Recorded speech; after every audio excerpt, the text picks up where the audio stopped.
Do you self-sabotage? And do you know what self-sabotage is?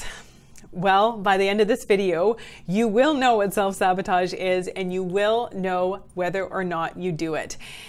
And the truth is, a lot more of us who are not reaching our goals, who are not having the things in life that we really want, are self-sabotaging. And so we're going to talk about how to deal with this and what's really going on with it. If you're new to me and this is the first time we're connecting, my name is Julia Christina and I'm a registered clinical therapist, a researcher, a coach, and an online course creator.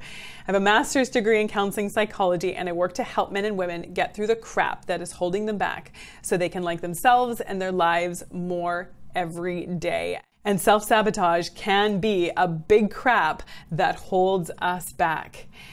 And some examples of how self-sabotage can show up is if you're someone who never seems to be able to have healthy relationships, or you're never able to reach your career goals, or you're never able to get to your health goals, or you find yourself putting things off and avoiding things more often than maybe you're comfortable admitting.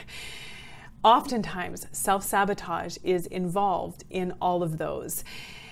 The most common ways that we do self-sabotage are through things like procrastination, through overeating, through making up excuses, through even checking out and numbing through things like drugs and alcohol, through social media, Netflix binging, things like that.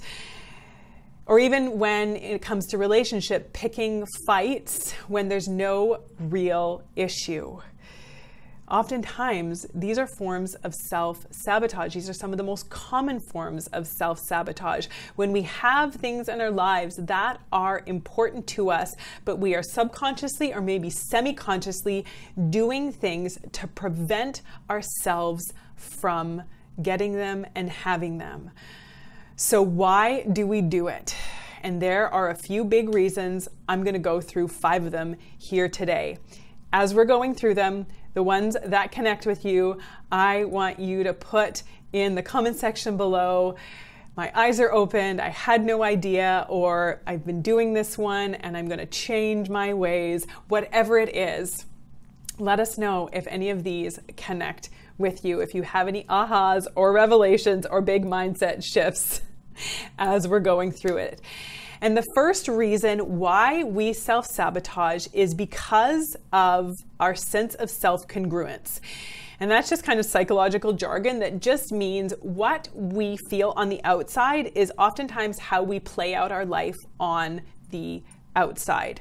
So we want things, how we're feeling on the inside, to be congruent with how things are playing out on the outside. And if our outside world is not congruent with how we feel about ourselves and what we believe about ourselves on the inside, we will kind of subconsciously do things to bring them into alignment. And usually it's not changing our beliefs about ourselves to match the good things that are happening in our lives. We kind of make the good things in our lives, we destroy them, we sabotage them, we ruin them to meet how we're feeling on the inside, what we believe we deserve to have on the inside. So if you're someone who doesn't believe that you're worthy of success or worthy of love or worthy of feeling good, of reaching your goals, of being healthy, of being fit, of feeling strong, if you fundamentally do not believe that you deserve those things or are worthy of those things, you might have great motivation, you might have great ambition, you might be gung-ho one day to get started, and you might even get started. And you might even start going through the motions and thinking like, yes, I can have this, I can do this. But then partway through, you give up, you come up with excuses, you maybe procrastinate, or you start doing things to ruin it. And that is essentially because you don't believe that you deserve it. And if things are going well on the outside and you don't feel well on the inside, you're going to do things to ruin what's on the outside to match how you're feeling on the inside. I hope that wasn't too tough of a pill to swallow. That might be for some of us. That might have been a big realization, like, holy crap, I need to work on my relationship with myself so that I can have good things on the outside that are congruent with how I'm feeling on the inside. The next one is this idea of a glass ceiling. So maybe it isn't that you feel like crap on the inside. Maybe it isn't that you don't believe that you deserve good things, but oftentimes a lot of us have this sort of imaginary glass ceiling for our lives, kind of this box. If you can imagine sort of a box where we kind of allow ourselves to exist, where we kind of keep ourselves in the middle, maybe to the upper limits of this box, maybe to the lower limits of the box, but rarely below it and rarely above it. So we might have this sort of general idea of this is how much success I'm allowed to have. Maybe it's some success, but maybe not too much success, or I can't get too big for my britches, or I can't be too happy, because you know what happens with people that are too happy. I mean, I don't know what happens with people that are too happy. They're happy. But we have this kind of like glass ceiling, and or this kind of glass box, and whenever we get to the upper limit of it, we will kind of think like, too much, I don't deserve this isn't okay, and I need to kind of bring myself back down to be within this idea of who I am, what I'm allowed, and what I deserve. We also will sometimes, if we notice ourselves going below that, we will subconsciously again do things to bring ourselves back up. But it's why sometimes you can say, like, I feel pretty good about myself and I think that I deserve these things, but there might be something going on in your psyche that's saying you deserve them, but only so much of them. You only deserve so much happiness. You only deserve so much success. You only deserve so much love. You only deserve so much, health in your life. So really looking at and uncovering some of those beliefs that you have about yourself. The next one, vulnerability avoidance. Oftentimes we self-sabotage because we think we'd like to have all these wonderful things, but oftentimes going for things and reaching our goals and fulfilling our dreams and having the things in our lives that are really important to us means taking risks, putting ourselves out there, and putting ourselves into situations that are not fully in our control. And as human beings, most of us are control addicts. We are control freaks. We think we need control. What we don't realize is that control is just pretty much an illusion, but we'll talk about that another day. But we think we need control. We feel safe when we feel in control. And so oftentimes going for things that we want, having wonderful things in our lives, things that are really meaningful and fulfilling, involve going and stepping out of our comfort zone, involve taking risks, doing things that are out of our control that makes us feel vulnerable. And we don't want to put ourselves out there and be vulnerable because we're scared of getting hurt. We're scared of having to deal with discomfort. We're scared of things not working out and then having to deal with being in pain or being hurt. And so we kind of say, I want these things, but I'm not really willing to take the risk. Or our subconscious is saying, like, you might get hurt, things might not work out, it might be uncomfortable, it might be difficult, don't do it, pare yourself back, sabotage it a bit, bring yourself down a notch for fear of vulnerability. So we try to avoid it. The next one is something that you may have heard me talk about before, imposter phenomenon. I have a whole video about it. I'll link to it below. You can go and watch that. But basically, one of the key elements of imposter phenomenon is as we rise higher, as we start to have kind of more goodness in our life, whatever that is that it looks like, healthier relationships, reaching more of our goals, having more success, feeling healthier, in our bodies. Sometimes when we get to a certain level, we start to feel this pressure and we start to kind of feel like, I don't deserve this. I'm not worthy of this. This is too much. And maybe even, what are people going to think? It's only a matter of time, especially when it comes to the success part. It's only a matter of time before people realize that I don't know what I'm doing, that I'm just a big imposter, that I'm just a big fake, I'm just a big fraud. I don't really deserve where I'm at right now. And so we will knock ourselves down. We will do something to ruin it, to thwart that success, because we're scared of being found out. We don't actually believe that we deserve it, which does fit into that self-concept thing that we talked about earlier. Imposter phenomenon can be a big doozy, especially the higher you rise. The next one, and this is another really big one, It's to protect our ego.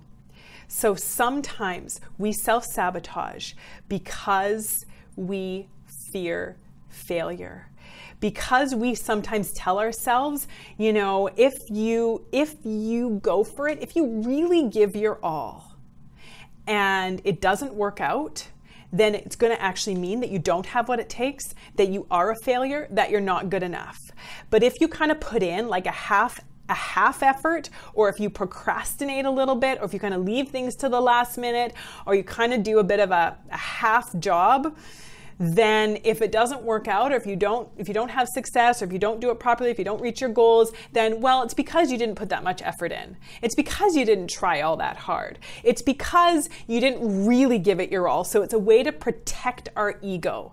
Does that make sense? If that makes sense to you, I want you to put in the comment section below, yes, makes perfect sense.